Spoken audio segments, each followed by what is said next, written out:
Amritsar Pingalwara society ਨੇ 18 ਬੈੱਡਾਂ ਦਾ corona ward ਬਣਾਇਆ ਤੇ ਮੁਫਤ ਕੀਤਾ ਜਾਵੇਗਾ ਕਰੋਨਾ ਮਰੀਜ਼ਾਂ ਦਾ ਇਲਾਜ ਤੇ ਸੁਸਾਇਟੀ ਵੱਲੋਂ ਮੁਫਤ ਮੁਹੱਈਆ ਕਰਵਾਈ ਐਂਬੂਲੈਂਸ। कैबिनेट मंत्री सुखजिंदर रंधावा ने फरीदकोट मॉडर्न जेल का किया दौरा, कैदियों को मिलने वाली मैडिकल सहूलतों का लिया जायजा।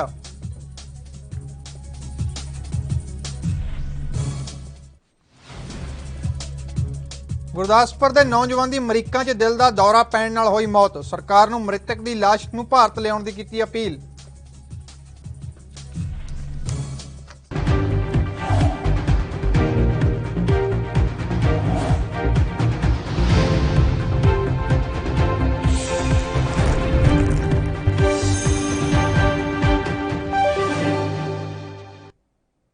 सत श्री अकाल जी, NB न्यूज़ देख रहे सारे दर्शकों का मैं मनप्रीत सिंह गिल स्वागत करता हाँ तो शुरुआत करते हैं इस वेले के बुलेटिन की। लुधियाना में एक अजीब मामला सामने आया जिथे एक कंपनी की एंबूलेंस ने 350 किलोमीटर का 1,20,000 रुपए का बिल बना दिता ते प्राप्त जानकारी मुताबिक अमनदीप कौर नामी महिला नूं अपनी करोना पीड़ित मां नूं दिल्ली तो लुधियाना लियाउण दे लई एंबूलेंस की जरूरत सी। उन्होंने एक निजी कंपनी की एंबूलेंस नूं लुधियाना लियाउण दे लई बुलाया, जिन्हां ने दिल्ली तो लुधियाना जाण दे लई 1,20,000 रुपये का बिल बना लिया, जिस दी रसीद इंटरनेट ते भी वायरल हुंदी होई मनुखी अधिकार कमिश्नर दे कोल पहुंच चुकी है, जिन्हां मामले की जांच की है ते इस दे नाल ही पीड़िता ने दिल्ली पुलिस नूं इस मामले की शिकायत भी की है ते शिकायत के आधार पर पुलिस ने उक्त व्यक्ति नूं गिरफ्तार भी कर लिया।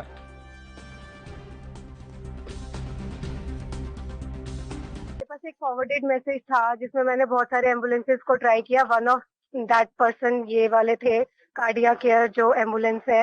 मैंने इनको कॉल किया, इन्होंने बोला कि इनके पास एम्बुलेंस अवेलेबल है बट 50% ऑक्सीजन है इनके पास and they will charge 1,40,000। Then I told them कि ये बहुत ज्यादा चार्ज कर रहे हो आप, इतना तो फेयर बनता ही नहीं है गुड़गांव से लुधियाना का, और मेरे पास ऑक्सीजन सिलेंडर भी है 70 लीटर्स का। देन दे एग्रीड कि अच्छा ठीक है, आपके पास सिलेंडर है तो आप 20,000 कम दे देना, but still you have to pay like 1,20,000, इससे ज्यादा हम कम नहीं कर सकते। हाँ, मैं यहाँ तो उस टाइम वो मान ही नहीं रहे थे और मेरे पास कोई ऑप्शन नहीं था, सिचुएशन बहुत क्रिटिकल थी, तो मैंने कहा ठीक है, आई एग्रीड कि मैं पे कर दूंगी, आप बस जितनी जल्दी हो सकता है एम्बुलेंस ले आओ। उन्होंने half an hour to 45 minutes में एम्बुलेंस ले आए थे वो। मैंने जैसे ही एम्बुलेंस में बैठी, दे सेड कि मैम हमें पूरी पेमेंट कैश चाहिए और पूरा 1,20,000 ने ये की है कि इतना ज्यादा चार्ज किया है इन्होंने, जो कि जायज अमाउंट बिल्कुल भी नहीं है। 1,20,000 कहीं से भी नहीं बनता। पूरे रास्ते मैंने अपनी ऑक्सीजन यूज की है 70 लीटर, सिर्फ 1.5 घंटा मैंने उनकी ऑक्सीजन ली है और वो भी उनकी बची है, जबकि उनके पास वैसे भी 50% ही। करोना काल के दौरान हस्पतालों में ऑक्सीजन की कमी पाई जा रही है तो वधेरे मरीजों की जान ऑक्सीजन की कमी के कारण ही जा रही है तो भाजपा की मौजूदा सरकार करोना काल के दौरान पुख्ता प्रबंध करने में असफल हो रही है तो कई राज्यों की यह शिकायत भी है कि जिथे भाजपा की सरकार नहीं है, केंद्र सरकार उन्होंने राज्यों को पूरा सहयोग नहीं दे रही है तो देश च बढ़ रहे करोना प्रभाव के दौरान कांग्रेस नेता प्रमोद तिवारी के बयान सामने आए हैं, जिथे वो कह रहे हैं कि प्रधानमंत्री नरेंद्र मोदी को चिंतित होने की जरूरत है तो देश च मौजूदा हालातों बारे सोचना चाहिए। तो होर उन्होंने की कहा, थानू रूबरू करवाने।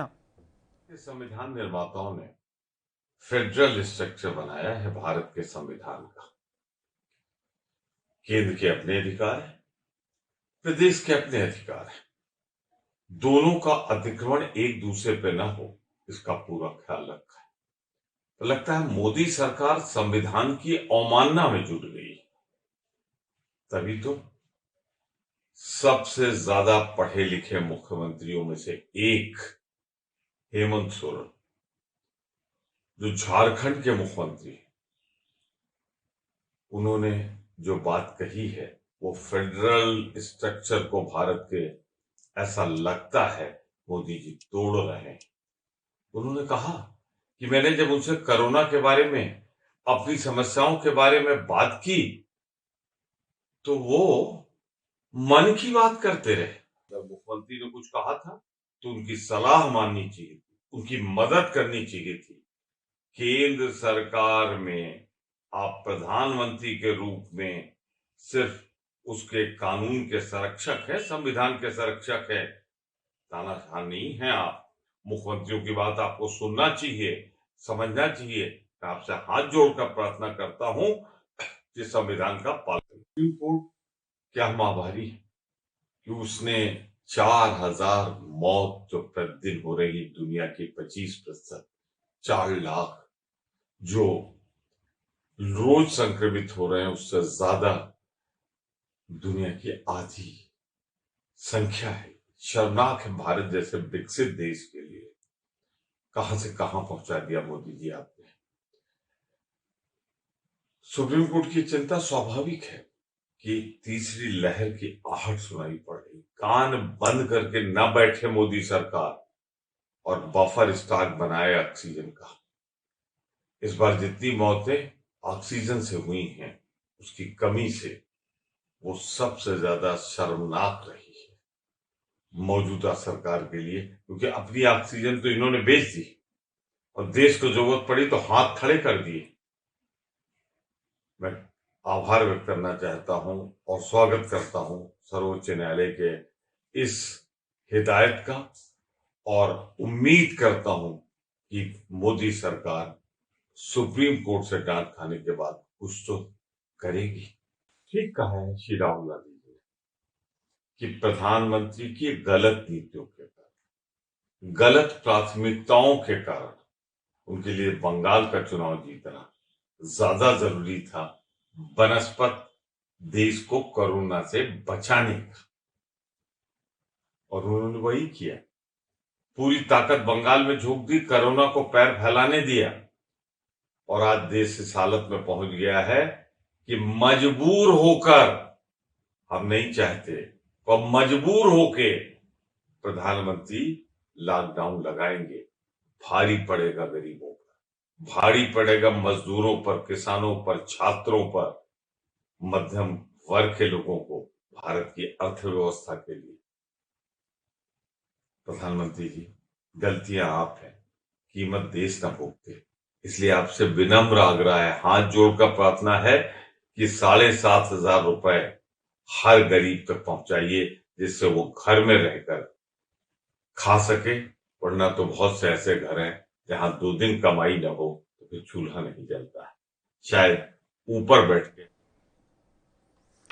ਪੰਜਾਬ ਯੂਥ ਵਿਕਾਸ ਬੋਰਡ ਦੇ ਚੇਅਰਮੈਨ ਸੁਖਵਿੰਦਰ ਸਿੰਘ ਬਿੰਦਰਾ ਨੇ ਦੱਸਿਆ ਕਿ ਸੂਬੇ ਦੇ ਲੋਕਾਂ ਨੂੰ ਬਿਹਤਰ ਸਿਹਤ ਸਹੂਲਤਾਂ ਮੁਹੱਈਆ ਕਰਵਾਉਣ ਦੇ ਮੱਦੇਨਜ਼ਰ ਬੋਰਡ ਵੱਲੋਂ ਸੂਬੇ ਭਰ ਦੇ ਵਿੱਚ ਹੁਣ ਤੱਕ 33 ਟੀਕਾਕਰਨ ਕੈਂਪ ਲਗਾਏ ਜਾ ਚੁੱਕੇ ਹਨ। ਉਹਨਾਂ ਦੱਸਿਆ ਕਿ ਉਹ ਪੰਜਾਬ ਯੂਥ ਵਿਕਾਸ ਬੋਰਡ ਦੇ ਸਾਰੇ ਮੈਂਬਰਾਂ ਅਤੇ ਯੂਥ ਕਲੱਬਾਂ ਨੂੰ ਆਪਣੇ ਆਪਣੇ ਖੇਤਰਾਂ ਦੇ ਵਿੱਚ ਅਜਿਹੇ ਕੈਂਪ ਲਗਾਉਣ ਦੇ ਲਈ ਪ੍ਰੇਰਿਤ ਕਰ ਰਹੇ ਹਨ ਤਾਂ ਜੋ ਅਸੀਂ ਕੋਵਿਡ ਮਹਾਮਾਰੀ ਨਾਲ ਨਜਿੱਠਣ ਦੇ ਯੋਗ ਹੋ ਸਕੀਏ। ਟੀਕਾਕਰਨ ਮੁਹਿੰਮ ਨੂੰ ਤੇਜ਼ ਕਰਕੇ ਕੋਵਿਡ-19 ਮਹਾਮਾਰੀ ਵਿਰੁੱਧ ਚੱਲ ਰਹੀ ਮੁਹਿੰਮ ਦੇ ਵਿੱਚ ਕੈਪਟਨ ਅਮਰਿੰਦਰ ਸਿੰਘ ਦੀ ਅਗਵਾਈ ਦੇ ਵਿੱਚ ਪੰਜਾਬ ਸਰਕਾਰ ਦੇ ਮੋਢੇ ਦੇ ਨਾਲ ਮੋਢਾ ਜੋੜ ਕੇ ਕੰਮ ਕਰਦਿਆਂ ਸੁਖਵਿੰਦਰ ਸਿੰਘ ਬਿੰਦਰਾ ਦੀ ਪ੍ਰਵਾਨਗੀ ਦੇ ਹੇਠ ਪੰਜਾਬ ਯੂਥ ਵਿਕਾਸ ਬੋਰਡ ਦੇ ਵੱਲੋਂ ਹੁਣ ਤੱਕ ਸੂਬੇ ਭਰ ਦੇ ਵਿੱਚ 33 ਕੋਵਿਡ-19 ਟੀਕਾਕਰਨ ਕੈਂਪ ਲਗਾਏ ਜਾ ਚੁੱਕੇ ਹਨ।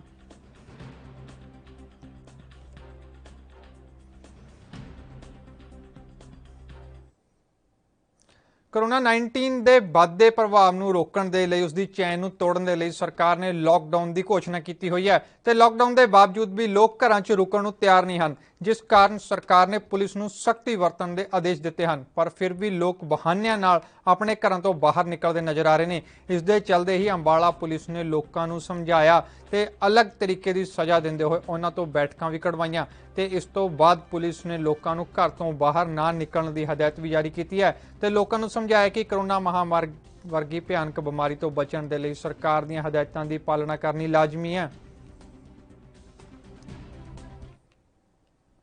ਤੇ ਵੇਲਾ ਹੋ ਗਿਆ ਇੱਕ ਛੋਟੇ ਜਿਹੇ ਬ੍ਰੇਕ ਦਾ, ਜਲਦ ਹਾਜ਼ਰ ਹੋਵਾਂਗੇ ਬ੍ਰੇਕ ਤੋਂ ਬਾਅਦ।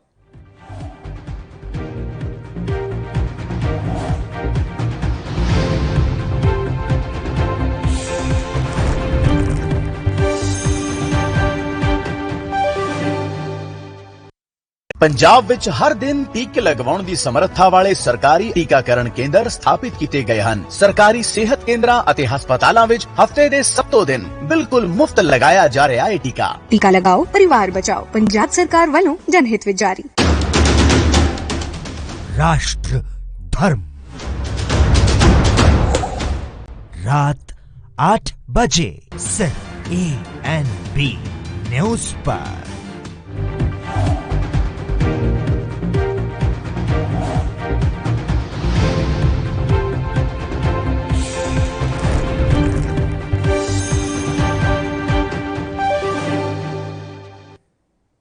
ਬ੍ਰੇਕ ਤੋਂ ਬਾਅਦ ਦਰਸ਼ਕਾਂ ਦਾ ਇੱਕ ਵਾਰੀ ਫਿਰ ਤੋਂ ਸਵਾਗਤ ਹੈ ਤੇ ਰੁਕ ਕਰਦੇ ਹਾਂ ਅਗਲੀ ਖਬਰ ਦੇ ਵੱਲ। ਦੇਸ਼ 'ਚ ਵੱਧ ਰਹੇ ਕਰੋਨਾ ਮਾਮਲਿਆਂ ਨੂੰ ਵੇਖਦੇ ਹੋਏ ਵੱਖ-ਵੱਖ ਸਮਾਜ ਸੇਵੀ ਸੰਸਥਾਵਾਂ ਆਪਣੇ ਯੋਗਦਾਨ ਪਾ ਰਹੀਆਂ ਹਨ ਤਾਂ ਕਿ ਇਸ ਭਿਆਨਕ ਮਹਾਮਾਰੀ ਤੋਂ ਮਨੁੱਖਤਾ ਨੂੰ ਬਚਾਇਆ ਜਾ ਸਕੇ। ਇਸ ਤਰ੍ਹਾਂ ਅੰਮ੍ਰਿਤਸਰ ਵਿੱਚ ਵੀ ਪਿੰਗਲਵਾੜਾ ਸੁਸਾਇਟੀ ਨੇ 18 ਬੈੱਡਾਂ ਦਾ ਇੱਕ ਵਾਰਡ ਬਣਾਇਆ ਜਿੱਥੇ ਫ੍ਰੀ ਮਰੀਜ਼ਾਂ ਦੀ ਦੇਖਭਾਲ ਕੀਤੀ ਜਾਵੇਗੀ। ਇਸ ਦੇ ਨਾਲ ਹੀ ਮਰੀਜ਼ਾਂ ਨੂੰ ਦਵਾਈਆਂ ਵੀ ਮੁਫਤ ਮੁਹੱਈਆ ਕਰਵਾਈਆਂ ਜਾਣਗੀਆਂ। ਤੇ ਇਸ ਮੌਕੇ ਸੁਸਾਇਟੀ ਦੇ ਮੈਂਬਰਾਂ ਦੇ ਨਾਲ ਗੱਲਬਾਤ ਕਰਦੇ ਹੋਏ ਉਹਨਾਂ ਦੱਸਿਆ ਕਿ ਉਹਨਾਂ ਦੇ ਕੋਲ ਡਾਕਟਰਾਂ ਦੀ ਪੂਰੀ ਟੀਮ ਹੈ ਜੋ ਮਰੀਜ਼ਾਂ ਦੀ ਦੇਖਭਾਲ ਕਰੇਗੀ। ਇਸ ਦੇ ਨਾਲ ਹੀ ਉਹਨਾਂ ਇਹ ਵੀ ਕਿਹਾ ਕਿ ਦੂਸਰੀ ਸਟੇਜ ਦੇ ਮਰੀਜ਼ਾਂ ਨੂੰ ਇੱਥੇ ਸੰਭਾਲਿਆ ਜਾਏਗਾ ਅਤੇ ਜੇਕਰ ਕਿਸੇ ਨੂੰ ਵੀ ਐਂਬੂਲੈਂਸ ਦੀ ਜ਼ਰੂਰਤ ਪੈਂਦੀ ਹੈ ਤਾਂ ਉਸ ਸੁਸਾਇਟੀ ਦੇ ਵੱਲੋਂ ਮੁਫਤ ਐਂਬੂਲੈਂਸ ਦੀ ਸੇਵਾ ਵੀ ਮੁਹੱਈਆ ਕਰਵਾਈ ਜਾਵੇਗੀ। ਸਾਡੇ ਕੋਲ 18 ਬੈੱਡ ਨੇ ਇਸ ਵਾਰਡ ਦੇ ਵਿੱਚ। 18 ਮਰੀਜ਼ਾਂ ਵਾਸਤੇ ਅਸੀਂ ਇੰਤਜ਼ਾਮ ਕੀਤਾ ਹੋਇਆ। ਜਿਹੜੇ ਫਸਟ ਸਟੇਜ ਵਾਲੇ ਮਰੀਜ਼ ਉਹਨਾਂ ਨੂੰ ਸਿਰਫ ਦਵਾਈਆਂ ਹੀ ਫ੍ਰੀ ਦੇ ਕੇ ਤੇ ਘਰ ਭੇਜ ਦਿਆ ਕਰਾਂਗੇ। ਜਿਹਨਾਂ ਨੂੰ ਜੇ ਆਕਸੀਜਨ ਦੀ ਕਮੀ ਹੋਏਗੀ ਸਿਰਫ ਉਹਨਾਂ ਨੂੰ ਹੀ ਦਾਖਲ ਕੀਤਾ ਜਾਏਗਾ। ਉਹਨਾਂ ਦੀ ਕੰਸੈਂਟ ਲੈ ਕੇ, ਉਹਨਾਂ ਦੇ ਰਿਸ਼ਤੇਦਾਰਾਂ ਦੀ ਕੰਸੈਂਟ ਲੈ ਕੇ ਦਾਖਲ ਕੀਤਾ ਜਾਏਗਾ। ਵੀ ਜੇ ਉਹਨਾਂ ਦੀ ਸਲਾਹ ਹੋਵੇ ਤਾਂ ਪਿੰਗਲਵਾੜੇ ਤੇ ਕੋਈ ਕੰਸੀਕੁਐਂਸਿਸ ਜਿਹੜਾ ਨਾ ਪਿੰਗਲਵਾੜਾ ਜ਼ਿੰਮੇਵਾਰ ਨਹੀਂ ਹੋਏਗਾ। ਤੇ ਜੇ ਉਹਨਾਂ ਦੀ ਕੰਸੈਂਟ ਤੋਂ ਬਾਅਦ ਅਸੀਂ ਇਹਨਾਂ ਨੂੰ ਦਾਖਲ ਕਰਾਂਗੇ। ਤੇ ਸਾਡੇ ਕੋਲ ਸਾਰਾ ਇੰਤਜ਼ਾਮ ਹੈ, ਮੈਡੀਸਨ ਹੈਗਾ, ਸਾਡੇ ਕੋਲ ਸਟਾਫ ਹੈਗਾ, ਸਾਰਾ ਨਰਸਿੰਗ ਸਟਾਫ ਹੈ, ਸੇਵਾਦਾਰ ਨੇ ਸਾਡੇ ਕੋਲ, ਬਹੁਤ ਫੈਸਿਲਿਟੀਜ਼ ਹੈ। ਬਾਹਰ ਸਾਡੇ ਕੋਲ ਬੋਰਡ ਤੇ ਪਿੱਪਲ ਦਾ ਦਰਖਤ ਲੱਗਿਆ ਜਿਹੜਾ ਨੈਚੁਰਲ ਆਕਸੀਜਨ ਵੀ ਸਾਡੇ ਕੋਲ ਹੈਗੀ ਹੈ। ਬਾਕੀ ਆਸ ਕਰਦੇ ਹਾਂ ਕਿ ਅਸੀਂ ਉਹਨਾਂ ਲੋਕਾਂ ਦੀ ਜਾਨ ਬਚਾ ਸਕੀਏ ਜਿਨ੍ਹਾਂ ਦੇ ਵਿੱਚ ਆਕਸੀਜਨ ਦੀ ਕਮੀ ਹੋਏਗੀ। ਇਹ ਸਾਰਾ ਫ੍ਰੀ ਆਫ ਕਾਸਟ। ਇੱਕ ਦੂਸਰੀ ਗੱਲ ਹੈ ਕਿ ਸਾਨੂੰ ਪਤਾ ਲੱਗਾ ਕਿ ਐਂਬੂਲੈਂਸ ਵਾਲੇ ਬਹੁਤ ਜ਼ਿਆਦਾ ਪੈਸੇ ਲੈਂਦੇ ਆ ਜਦੋਂ ਡੈਡ ਬੋਡੀਜ਼ ਨੂੰ ਘਰ ਪਹੁੰਚਾਉਣਾ ਹੁੰਦਾ। ਉਸ ਵਾਸਤੇ ਅਸੀਂ ਐਂਬੂਲੈਂਸ ਵੀ ਪਿੰਗਲਵਾੜੇ ਵੱਲੋਂ ਪ੍ਰੋਵਾਈਡ ਕਰਾਂਗੇ। ਨੰਬਰ ਅਸੀਂ ਦਿੱਤੇ ਹੋਏ ਆ, ਉਹ ਵੀ ਭੇਟਾ ਰਹਿਤ ਹੋਏਗੀ ਸੇਵਾ। ਜਿਹਦੇ ਕਿਸੇ ਡੈਡ बॉडी ਨੂੰ ਘਰ ਪਹੁੰचाना होगा वो पहुंचा के आएगा। ये जी ऑल इंडिया पिंगलवाड़ा सोसाइटी है जो कि अपने जितनी मतलब कि जो है या लावारिस है उनके लिए ये अपना काम करती है और ये हर तरह के मरीजों को भी कभी कभी कहीं ना कहीं जिस बहाने मतलब कि उनकी सेवा करने में तत्पर रहती है। जितना इलाज इनसे होता है ये करती है, अगर नहीं होता तो ये फिर यहाँ के जो मेडिकल कॉलेज जो गुरु नानक देव हॉस्पिटल है वहाँ पर भी मरीज को भेजते रहते हैं और फिर उसका फॉलोअप करते रहते हैं। आज इन्होंने कितने बेड का इंतजाम किया, क्या क्या किनको प्रोवाइड करने के लिए? ये देखो कोरोना जो अब महामारी फैली हुई है कितने दिनों से, लगभग 1.25 साल हो गया है और अब हम देख रहे हैं कि अब दूसरी वेव जो चली है उसमें जो मरीज है मतलब कि उसमें उसकी गिनती ज्यादा है, मतलब कि पर वो घातकता के पॉइंट ऑफ से भी बात है। लोग इसलिए घबराए हुए हैं कि उनको जो है बेड नहीं मिल रहे हैं। अब जबकि इसकी जो फर्स्ट स्टेज और सेकंड स्टेज और थर्ड स्टेज होती है तो सेकंड स्टेज में अगर जिसको थोड़ी सी तकलीफ ज्यादा होने लगती है तो उसको प्रॉपर ऑक्सीजन मिल जाए, थोड़ा सा बेड मिल जाए, थोड़ा सा दवाइयां मिल जाए तो वो तीसरे स्टेज में यानी कि वेंटिलेटर वाली स्टेज में जाने से बच सकता है। उसके लिए ये इंतजाम किया गया है। इसमें 18 बेड अभी लगाए गए हैं तो इन 18 बेड के साथ ऑक्सीजन यानी कि लेवल 2 वाले जो पेशेंट हैं वो यहाँ मतलब कि देखे जाएंगे।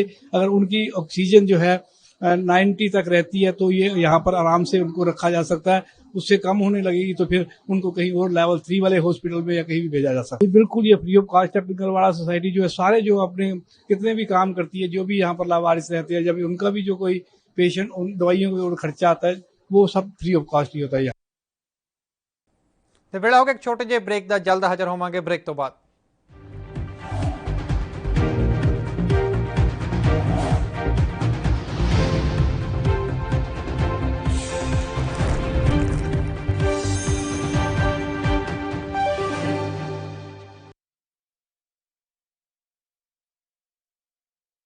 गुरु तेग बहादुर जिथा जाए बह मेरा सतगुरु सुथान सुहावा राम राजे। जिस जगह ते ये स्थान सुशोभित है गुरुद्वारा श्री दुख निवारण साहब, इत्थे बड़ा छोटा जिहा पिंड सी लहल पिंड। तो गुरु साहब जी ने जदों अपना आसन इत्थे आके लाया तो इस नगर दे रहन वाले भाग राम जदों आके गुरु साहब जी नूं बेनती कीती कि गुरु पातशाह कृपा करो, इस नगर की आबादी बहुत थोड़ी है। तो सतगुरु पातशाह जी ने वचन किया कि इत्थों की आबादी बहुत होवेगी, उगा शहर होवेगा और इत्थे जिहड़ा है बहुत सोहना सुंदर स्थान होवेगा। जगत में गुरु साहब पातशाह जी ने वचन किया कि इस सरोवर दे विच शरधा सहित इशनान करेगा, उहदे सारे रोग दूर होणगे, मन इच्छित फल की प्राप्ति होवेगी।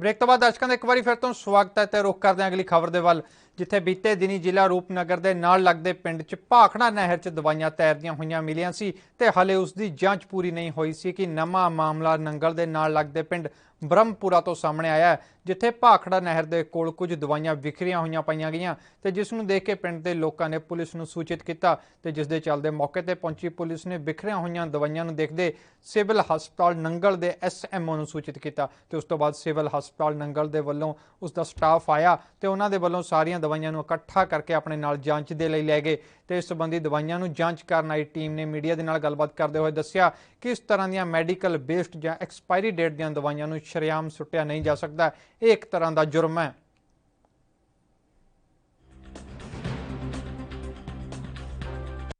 देखो मैडिसिन देखते हुए तो ये गल तो क्लीयर है कि ऊपर क्लीयरली लिखा है कि पंजाब गवर्नमेंट सप्लाई, तो मैडिसिन तो अपनी पंजाब गवर्नमेंट सप्लाई दी ही है, किसी प्राइवेट वाले ने नहीं सुट्टी है।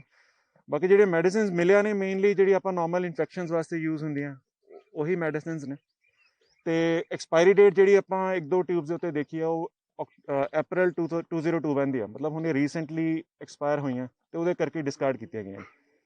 बाकी लॉट किहड़े हॉस्पिटल का एक दसना तो बहुत मुश्किल है, क्योंकि ਜਿਹੜੀ ਵੀ ਸਰਕਾਰੀ ਹਸਪੀਟਲ ਵਿੱਚ ਸਪਲਾਈ ਆਂਦੀ ਆਪਾਂ ਨੂੰ ਉਹਦੇ ਵਿੱਚ ਸਿਰਫ ਆਹੀ ਮੈਂਸ਼ਨ ਹੁੰਦਾ ਕਿ Punjab government supply not for sale, ਉਹਦੇ ਵਿੱਚ ਕੋਈ ਬੈਚ ਨੰਬਰ ਇਸ ਤਰ੍ਹਾਂ ਸਪੈਸੀਫਾਈ ਨਹੀਂ ਹੁੰਦਾ ਕਿ ਇਸ ਹਸਪੀਟਲ ਨੂੰ ਆਹੀ ਬੈਚ ਨੰਬਰ ਚਾਹੂਗਾ, ਤੇ ਉਸ ਕਰਕੇ ਇਹ ਦੱਸਣਾ ਮੁਸ਼ਕਿਲ ਹੈ ਕਿਹੜੇ ਹਸਪੀਟਲ ਦੀ ਸਪਲਾਈ ਹੈ। ਪਰ ਇਹ ਕਿ ਹੁਣ ਆਪਾਂ ਆਪਣੇ ਹਸਪੀਟਲ ਦੇ ਬੰਦੇ ਬੁਲਾ ਕੇ ਇਹਨਾਂ ਨੂੰ ਡਿਸਕਾਰਡ ਕਰਨ ਵਾਸਤੇ ਚੱਕ ਕੇ ਲੈ ਜਾਵਾਂਗੇ, ਬਾਕੀ ਹਾਇਰ ਅਥਾਰਟੀਜ਼ ਨੂੰ ਇਨਫੋਰਮ ਕਰ ਦਿੱਤਾ ਜਾਏਗਾ, ਬਾਕੀ ਫਿਰ ਅੱਗੇ ਕਾਰਵਾਈ ਫਿਰ ਉਹਨਾਂ ਵੱਲ ਹੋਵੇਗੀ। ਕਿਸ ਦੇਖिए ਜਿਹੜੇ ਉਹਦੇ ਸੈਂਪਲ ਪਏ ਨੇ ਅਮੋਕਸੀਸਿਲਿਨ ਦੇ ਟੈਬਲੇਟਸ ਨੇ, ਠੀਕ ਹੈ, ਮਾਈਸਿਨ ਦੇ ਸੈਂਪਲ ਮਿਲੇ ਨੇ, ਇਹ ਮੇਨਲੀ ਸੋਰ ਥ੍ਰੋਟ ਵਗੈਰਾ ਵਾਸਤੇ ਯੂਜ਼ ਹੁੰਦੀ ਹੈ, ਠੀਕ ਹੈ, ਡੋਮਪੈਰਾਡੋਨ ਨੇ पेट वास्ते, इन्फेक्शन वास्ते अमोक्सिसिलिन है, कोई किसी भी इन्फेक्शन वास्ते, बेसिकली मतलब बहुत बेसिक मेडिसिन है जी usually day to day basis से पेशेंट्स को प्रोवाइड करवाई जाती है, मतलब कोई बहुत ज़्यादा hi fi life saving medicine जिवें रेमडेसिविर आजकल चल रही है उस तरह की कोई नहीं है, जी बेसिक सप्लाई है वो है, इस तरह की तो नहीं इस मेडिसिन की कोई फिलहाल शॉर्टेज नहीं, ये मेडिसिन प्लेंटी अवेलेबल। इन्फॉर्मेशन मिली सी कि ब्रह्मपुरा पिंड च कुछ जड़ियाँ दवाइयाँ काफ़ी मात्रा च डिगियां हुई पईयां ते इन्हां दी जिहड़ी जांच कीती जावे, सो असीं मौके ते आए सी। हुण इह दवाइयां दी जिहड़ी असीं वाकई पईयां इत्थे, पर इन्हां बारे जिहड़ी सही जांच हैल्थ टीम ही कर सकदी है, सो SMO नंगल। ਦੇਸ਼ ਅੰਦਰ ਵੱਧ ਰਹੇ ਕਰੋਨਾ ਦੇ ਮਾਮਲਿਆਂ ਦੇ ਵਿਚਕਾਰ ਪੰਜਾਬ ਦੇ ਜੇਲ੍ਹ ਮੰਤਰੀ ਸੁਖਵਿੰਦਰ ਸਿੰਘ ਰੰਧਾਵਾ ਫਰੀਦਕੋਟ ਦੀ ਮਾਡਰਨ ਜੇਲ੍ਹ ਦੇ ਅੰਦਰ ਪ੍ਰਬੰਧਾਂ ਦਾ ਜਾਇਜ਼ਾ ਲੈਣ ਦੇ ਲਈ ਪਹੁੰਚੇ, ਜਿੱਥੇ ਜੇਲ੍ਹ ਪ੍ਰਸ਼ਾਸਨ ਦੇ ਵੱਲੋਂ ਉਹਨਾਂ ਨੂੰ ਗਾਰਡ ਆਫ ਆਨਰ ਪੇਸ਼ ਕੀਤਾ ਗਿਆ ਅਤੇ ਪ੍ਰਸ਼ਾਸਨ ਵੱਲੋਂ ਉਹਨਾਂ ਦਾ ਸਵਾਗਤ ਕੀਤਾ ਗਿਆ। ਰਸਮੀ ਸਵਾਗਤ ਤੋਂ ਬਾਅਦ ਉਹਨਾਂ ਦੇ ਵੱਲੋਂ ਜੇਲ੍ਹ ਅੰਦਰ ਬੰਦ ਕੈਦੀਆਂ ਨੂੰ ਮਿਲਣ ਵਾਲੀਆਂ ਮੈਡੀਕਲ ਸਹੂਲਤਾਂ ਦਾ ਜਾਇਜ਼ਾ ਲਿਆ ਗਿਆ ਤੇ ਜਾਣਕਾਰੀ ਦਿੰਦੇ ਹੋਏ ਉਹਨਾਂ ਦੱਸਿਆ ਕਿ ਕੈਦੀਆਂ ਦੀਆਂ ਬਾਰਕਾਂ ਦੇ ਵਿੱਚ ਸਮੇਂ-ਸਮੇਂ 'ਚ ਸੈਨੀਟਾਈਜ਼ ਕੀਤਾ ਜਾ ਰਿਹਾ ਅਤੇ ਕਰੋਨਾ ਤੋਂ ਬਚਾਅ ਦੇ ਲਈ ਕੈਦੀਆਂ ਨੂੰ ਮਾਸਕ ਅਤੇ ਸੈਨੀਟਾਈਜ਼ਰ ਮੁਹੱਈਆ ਕਰਵਾਏ ਜਾ ਰਹੇ ਨੇ ਤੇ ਉਹਨਾਂ ਕਿਹਾ ਕਿ ਜੇਕਰ ਕਰੋਨਾ ਤੇ ਆਉਣ ਵਾਲੇ ਦਿਨ 'ਚ ਕੰਟਰੋਲ ਨਹੀਂ ਹੋਇਆ ਤਾਂ ਉਹਨਾਂ ਵੱਲੋਂ ਹਾਈ ਕੋਰਟ ਨੂੰ ਅਰਜ਼ੀ ਦਾਇਰ ਕਰ ਘੱਟ ਗੰਭੀਰ ਦੋਸ਼ਾਂ ਵਾਲੇ ਕੈਦੀਆਂ ਨੂੰ ਅਦਾਲਤ ਵੱਲੋਂ ਪੈਰੋਲ ਤੇ ਘਰ ਭੇਜਣ ਦੀ ਮੰਗ ਕੀਤੀ ਜਾਵੇਗੀ, ਜਿਸ ਤਰ੍ਹਾਂ ਪਿਛਲੇ ਸਾਲ ਅਦਾਲਤ ਵੱਲੋਂ ਪੈਰੋਲ ਦਿੱਤੀਆਂ ਗਈਆਂ ਸੀ।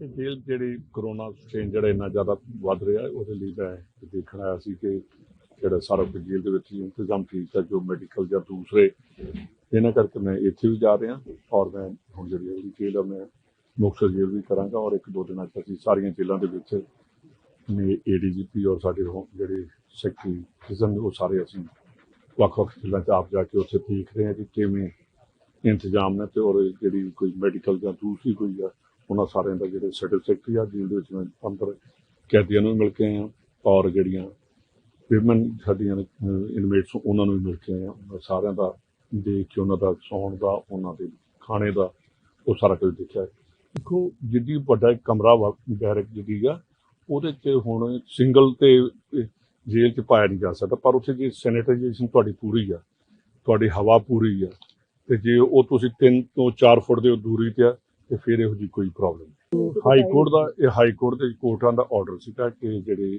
ਕਰੋਨਾ ਕਰਕੇ ਜੇ ਵਾਕਈ ਜਿਹੜੀ ਇਹਨਾਂ ਸਟ੍ਰੇਨ ਵੱਧ ਰਿਹਾ ਡੇ ਬਾਈ ਡੇ ਤੇ ਅਸੀਂ ਵੀ ਹਾਈ ਕੋਰਟ ਨੂੰ ਦਿਖਾਂਗੇ ਜਾ ਕੇ ਕਿ ਇਹਦੇ ਲਈ ਸਾਨੂੰ ਕੋਈ 10-15 ਦਿਨ ਜੇ ਕੋਈ 10 ਦਿਨ ਦੇ ਵਿੱਚ ਕੰਟਰੋਲ ਨਾ ਹੋਇਆ ਤਾਂ ਉਹਨਾਂ ਨੂੰ ਰਿਕੁਐਸਟ ਕਰਾਂਗੇ ਕਿ ਥਰੂ ਕੋਰਟ ਜਿਹੜੇ ਪੈਰੋਲ ਜਿਹੜੀ ਆ ਇਹਨਾਂ ਨੂੰ ਦੁਬਾਰਾ ਦਿੱਤੀ ਜਾਵੇ। ਕਹਿੰਦੇ ਉਹਨੂੰ ਉਹ ਵੇਖੋ ਕਰੋਨਾ ਜਿਹੜੀ ਇਹ ਤੇ ਇੱਕ ਵਾਇਰਸ ਆ, ਤੇ ਅਸੀਂ ਤੇ ਬਚਾਈ ਕਰ ਸਕਦੇ ਹਾਂ, ਮਾਸਕ ਦੇ ਸਕਦੇ ਹਾਂ, ਸੈਨੀਟਾਈਜ਼ਰ ਦੇ ਸਕਦੇ ਹਾਂ, ਅੰਦਰ ਉਹਨਾਂ ਦਾ ਜਿਹੜੇ ਰੂਮ ਨੇ ਉਹਨਾਂ ਨੂੰ ਸੈਨੀਟਾਈਜ਼ ਕਰ ਸਕਦੇ ਹਾਂ। ਇਹ ਸਾਰੀ ਚੀਜ਼ਾਂ ਅਸੀਂ ਅੰਦਰ ਪ੍ਰੋਵਾਈਡ ਕਰ ਲੱਗ ਰਹੀ ਹੈ ਇਹਨਾਂ ਨੂੰ ਵੈਕਸੀਨ ਇਹਨਾਂ ਦੇ ਜਿਹੜੀ ਹੈ 45 ਸਾਲ ਤੋਂ ਅਸੀਂ ਕੱਲ ਸਟਾਰਟ ਕਰਨ ਲੱਗੇ ਹਾਂ। ਔਰ ਜਿਹੜੀ ਮੈਂ ਵੀ ਗਵਰਨਮੈਂਟ ਨੂੰ, ਚੀਫ ਸੈਕਟਰੀ ਨੂੰ ਤੇ ਸੀਐਮ ਸਾਹਿਬ ਨੂੰ ਕਹਾਂਗਾ ਕਿ ਜਿਹੜੀ ਸੁਨਹਿਰਾ ਭਵਿੱਖ ਬਣਾਉਣ ਦੇ ਲਈ ਵਿਦੇਸ਼ ਵਿੱਚ ਗਏ ਗੁਰਦਾਸਪੁਰ ਦੇ ਪਿੰਡ ਆਲਮਾ ਦੇ 33 ਸਾਲਾ ਨੌਜਵਾਨ ਦੀ ਅਮਰੀਕਾ ਦੇ ਵਿੱਚ ਦਿਲ ਦਾ ਦੌਰਾ ਪੈਣ ਦੇ ਕਾਰਨ ਮੌਤ ਹੋ ਚੁੱਕੀ ਹੈ, ਜਿਸ ਦੀ ਸੂਚਨਾ ਮਿਲਣ ਤੋਂ ਬਾਅਦ ਪਿੰਡ ਦੇ ਵਿੱਚ ਸੋਗ ਦੀ ਲਹਿਰ ਆ ਤੇ ਪਰਿਵਾਰ ਦਾ ਵੀ ਰੋ ਰੋ ਕੇ ਬੁਰਾ ਹਾਲ ਹੈ। ਇਸ ਸੰਬੰਧੀ ਜਾਣਕਾਰੀ ਦਿੰਦੇ ਹੋਏ ਮ੍ਰਿਤਕ ਦੀ ਪਤਨੀ ਅਤੇ ਪਿੰਡ ਵਾਸੀਆਂ ਨੇ ਦੱਸਿਆ ਕਿ ਜਰਨੈਲ ਸਿੰਘ ਸਾਲ 2016 ਦੇ ਵਿੱਚ ਅਮਰੀਕਾ ਰੁਜ਼ਗਾਰ ਦੇ ਲਈ ਗਿਆ ਸੀ, ਜਿੱਥੇ ਉਹ ਕੈਲੀਫੋਰਨੀਆ ਸਟੇਟ ਦੇ ਵਿੱਚ ਟਰੱਕ ਚਲਾ ਕੇ ਆਪਣੇ ਪਰਿਵਾਰ ਦਾ ਗੁਜ਼ਾਰਾ ਚਲਾ ਰਿਹਾ ਸੀ। ਪਰ 2 ਦਿਨ ਪਹਿਲਾਂ ਜਰਨੈਲ ਸਿੰਘ ਦਾ ਦਿਲ ਦਾ ਦੌਰਾ ਪੈਣ ਦੇ ਕਾਰਨ ਮੌਤ ਹੋ ਚੁੱਕੀ ਹੈ ਤੇ ਮ੍ਰਿਤਕ ਦੇ ਪਰਿਵਾਰ ਅਤੇ ਪਿੰਡ ਵਾਸੀਆਂ ਨੇ ਸਰਕਾਰ ਨੂੰ ਮ੍ਰਿਤਕ ਦੀ ਲਾਸ਼ ਜਲਦ ਭਾਰਤ ਲਿਆਉਣ ਦੀ ਅਪੀਲ ਕੀਤੀ ਹੈ।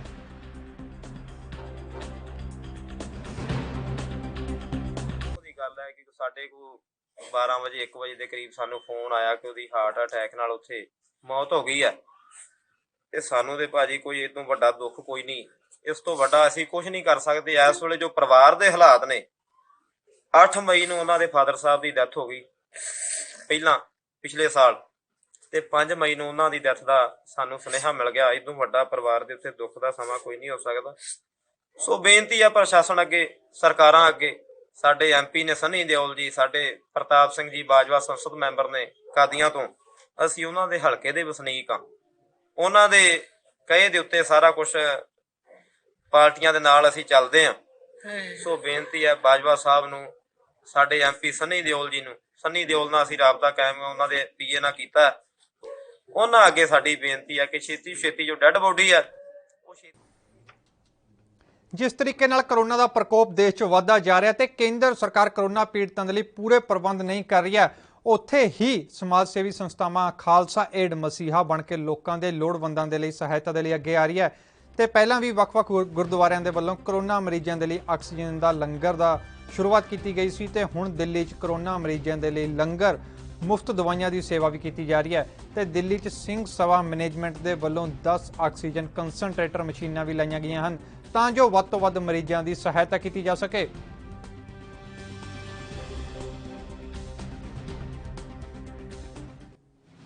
देखो, जिस तरीके से दिल्ली के अंदर एक महामारी बहुत बड़ा प्रकोप बनती जा रही है और लोग इससे बहुत त्राही कर रहे हैं। आज लोग ऑक्सीजन की वजह से घर घर में मौत हो रही है, लोग घर घर में परेशान है। उसको देखते हुए दिल्ली के अलग अलग गुरुद्वारों ने जिस तरीके से ऑक्सीजन का सिलेंडर लंगर शुरू किया था, आज गुरुद्वारा सिंह सभा GK2 की पूरी मैनेजमेंट कमेटी ने फैसला लेते हुए यहाँ पर 10 कंसंट्रेटर मशीन्स लगाई है और इनके साथ साथ जो ऑक्सीजन सिलेंडर्स इन्होंने यहाँ पर सेवा मुहैया करवा रहे हैं और इससे लोगों को बहुत बड़ी राहत मिलेगी जो इस इलाके के आसपास रहते हैं, चाहे GK2 हो, चाहे CR पार्क हो, कालका जी हो और GK1 हो, शेख सराय हो, जो लोग भी आसपास यहाँ रहते हैं उनको यहाँ पर फर्स्ट एड दी जाएगी, ऑक्सीजन दी जाएगी जिनका 85 तक ऑक्सीजन है और उनसे नीचे वालों को उनको रिकमेंड करके हॉस्पिटल भेज दिया जाएगा। यहाँ पर डॉक्टर्स की टीम भी इन्होंने लगाई है और जिस तरीके से ये जो सेवा कर रहे हैं और गुरु हरराय साहब के नाम पे उन्होंने कोविड केयर सेंटर शुरू किया, मैं इनको मुबारकबाद देता हूँ, इनकी सोच को मुबारकबाद देता हूँ कि जिस जज्बे के साथ इन्होंने ये प्रोग्राम शुरू किया है और लोगों की को राहत पहुंचाने का काम किया। आज जो Gurudwara greater Kailash part 2 new Delhi की ओर से 10 ऑक्सीजन कंसंट्रेटर और ऑक्सीजन सिलेंडर का प्रोग्राम की हमने आज शुरू किया है। ये मानव की भलाई के लिए और GK2 इलाके के आसपास यहाँ कोई भी किसी इलाके से भी यहाँ आ सकता है। हमने एक फर्स्ट एड के रूप से प्रोग्राम को शुरू किया है।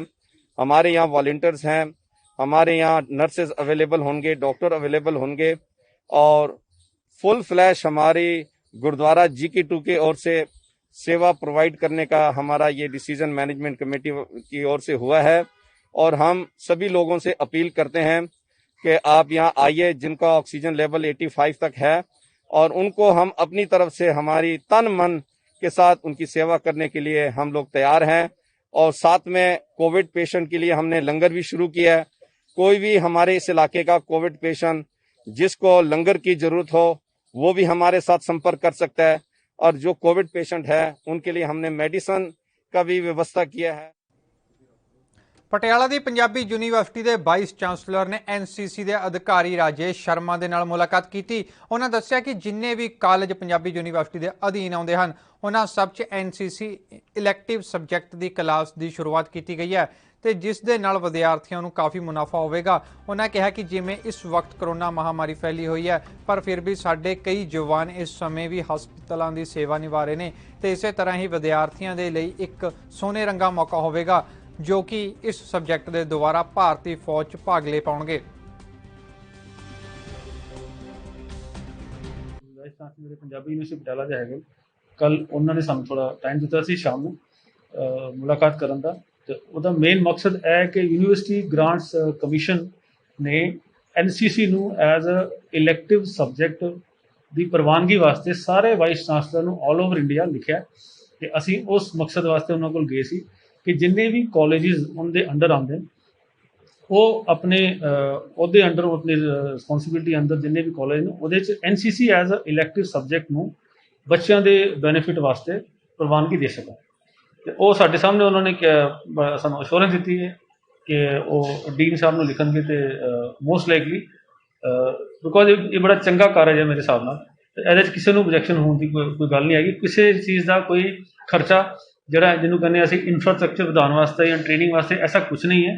ਜਿਨ੍ਹਾਂ ਕਾਲਜਾਂ ਵਿੱਚ ਆਲਰੇਡੀ ਆਰਮੀ ਨੇਵੀ ਤੇ 에ਅਰ ਫੋਰਸ ਦੀ ਕਿਸੇ ਵੀ ਐਨਸੀਸੀ ਬਟਾਲੀਅਨ ਜਿਹੜੀ ਅੱਜ ਵੀ ਚਲੇ ਕਰਦੀ ਹੈ ਉਹਨਾਂ ਕਾਲਜਾਂ ਵਿੱਚ ਹੀ ਇਹਦੀ ਪ੍ਰਵਾਨਗੀ ਦੇਣੀ ਹੈ। ਇਸ ਕਰਕੇ ਕੋਈ ਐਡੀਸ਼ਨਲ ਐਕਸਪੈਂਡੀਚਰ ਕਿਸੇ ਸਰਕਾਰ ਨੂੰ ਨਹੀਂ ਖਰਚ ਕਰਨਾ ਪਏਗਾ। ਸਿਰਫ ਇੱਕ ਐਡਵਾਂਟੇਜ ਮਿਲ ਜਾਏਗੀ। ਹੁਣ ਪਹਿਲੇ ਅਸੀਂ ਜਿਹੜੇ ਬੱਚੇ ਐਨਸੀਸੀ ਜੁਆਇਨ ਕਰਦੇ ਸੀ ਸਿਰਫ ਉਹਨਾਂ ਨੂੰ ਸੀਗਾ ਪਰ ਹੁਣ ਉਹਦੇ ਨਾਲ ਜਿਹੜੇ ਉਹਨਾਂ ਕਾਲਜਾਂ ਵਿੱਚ ਬਾਕੀ ਬੱਚੇ ਵੀ ਪੜ੍ਹਦੇ ਨੇ ਉਹ ਵੀ ਇਸ ਬਾਬਤ ਕਿ ਐਨਸੀਸੀ ਨੂੰ ਐਜ਼ ਅ ਸਬਜੈਕਟ ਚੂਜ਼ ਕਰ ਸਕਦੇ ਨੇ। ਤੇ ਪਹਿਲੇ ਬੈਨੀਫਿਟ ਛੋਟਾ ਜਿਹਾ ਸੀਗਾ ਜੇ ਸਰਕਾਰੀ ਟੈਸਟ ਦੇ ਦੌਰਾਨ ਉਹ ਜਵਾਨ ਭਰਤੀ ਹੁੰਦੇ ਸੀਗੇ ਜਾਂ ਆਫੀਸਰ ਬੰਦੇ ਸੀਗੇ ਸਰਵਿਸ ਸਿਲੈਕਸ਼ਨ ਬੋਰਡ ਦੀ ਇੰਟਰਵਿਊ ਰਾਹੀਂ ਐਸਐਸਬੀ ਜਿਹਨੂੰ ਕਹਿੰਦੇ ਆ। ਹੁਣ ਉਹ ਦਾਇਰਾ ਜਿਹੜਾ ਐਨਸੀਸੀ ਤੋਂ ਵੱਧ ਕੇ ਸਾਰੇ ਬੱਚਿਆਂ ਨੂੰ ਮਿਲ ਜਾਏਗਾ ਉਸ ਪਰਟੀਕੂਲਰ ਕਾਲਜਾਂ ਵਿੱਚ ਜਿਹੜੇ ਪੰਜਾਬੀ ਯੂਨੀਵਰਸਿਟੀ ਜਾਂ ਬਾਕੀ ਯੂਨੀਵਰਸਿਟੀਆਂ ਜਿਹੜੀਆਂ ਇਹਨਾਂ ਨੂੰ ਪ੍ਰਵਾਨਗੀ ਦੇਣਗੀਆਂ ਉਹ ਸਾਰੇ ਬੱਚੇ ਹੁਣ ਐਨਸੀਸੀ ਲੈ ਕੇ ਇਸ ਚੀਜ਼ ਦਾ ਫਾਇਦਾ ਚੱਕ ਸਕਦੇ ਨੇ। ਤੇ ਇੱਕ ਐਡੀਸ਼ਨਲ ਫਾਇਦਾ ਇਹਦਾ ਇਹ ਹੈਗਾ ਕਿ ਖਾਸ ਕਰ ਪੰਜਾਬ ਹਰਿਆਣਾ ਜਾਂ ਹਿਮਾਚਲ ਦੇ ਇਸ ਨਾਰਥ ਇੰਡੀਆ ਜਿੰਨੀਆਂ ਯੂਨੀਵਰਸਿਟੀ ਹੈਗੀਆਂ ਉਹ ਕਾਫੀ ਇਹਨਾਂ ਨੂੰ ਐਜ਼ ਅ ਪ੍ਰਿਵਿਲੇਜ ਕਹਿ ਲਓ ਜਾਂ ਐਜ਼ ਅ ਰਿਜ਼ਰਵੇਸ਼ਨ ਕਹਿ ਲਓ ਕਿ ਉਹ ਟਾਈਮ ਟੂ ਟਾਈਮ ਜਿੱਦਾਂ ਉਹਦੀ ਐਮਪਲੋਇਮੈਂਟ ਓਪਰਚੁਨਿਟੀ ਆਉਂਦੀ ਹੈ ਉਹਨਾਂ ਵਿੱਚ ਹੀ ਉਹਨਾਂ ਨੂੰ B ਤੇ C ਸਰਟੀਫਿਕੇਟ ਦਾ ਫਾਇਦਾ ਹੋਏਗਾ। ਕਿ ਅੱਜ ਦੇ ਹਾਲਾਤ ਜਿਹੜੇ ਪੂਰੇ ਹਿੰਦੁਸਤਾਨ 'ਚ ਕਾਫੀ ਖਰਾਬ ਹੈਗੇ ਨੇ ਬਿਕੋਜ਼ ਆਫ ਕੋਵਿਡ ਤੇ ਸਾਡੇ ਜਿੰਨੇ चिकित्सा अधिकारी हेल्थ सर्विस या हेल्थ सर्विस सैक्टर पूरा कह लो जिस सफाई कर्मचारी तो लैके ते पूरे डीन ते किसी भी हॉस्पिटल के मुखी आते हैं। तो फिलहाल इस बुलेटिन च नहीं हुण मैनूं दे इजाजत धन्यवाद।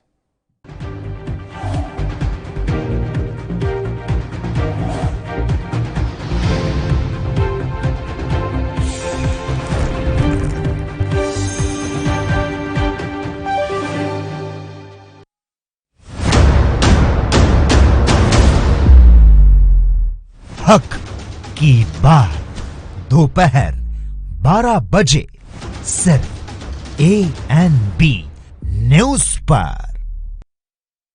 ਜੇਕਰ ਤੁਹਾਨੂੰ ਖੰਗ ਜ਼ੁਕਾਮ ਜਾਂ ਬੁਖਾਰ ਦੇ ਲੱਛਣ ਨਜ਼ਰ ਆਉਂਦੇ ਨੇ ਤਾਂ ਆਪਣਾ ਕੋਰੋਨਾ ਟੈਸਟ ਜ਼ਰੂਰ ਕਰਵਾਓ ਅਤੇ ਤੁਰੰਤ ਆਪਣਾ ਇਲਾਜ ਕਰਵਾਓ। टीका लगाओ परिवार बचाओ। पंजाब सरकार वालों जनहित विच जारी।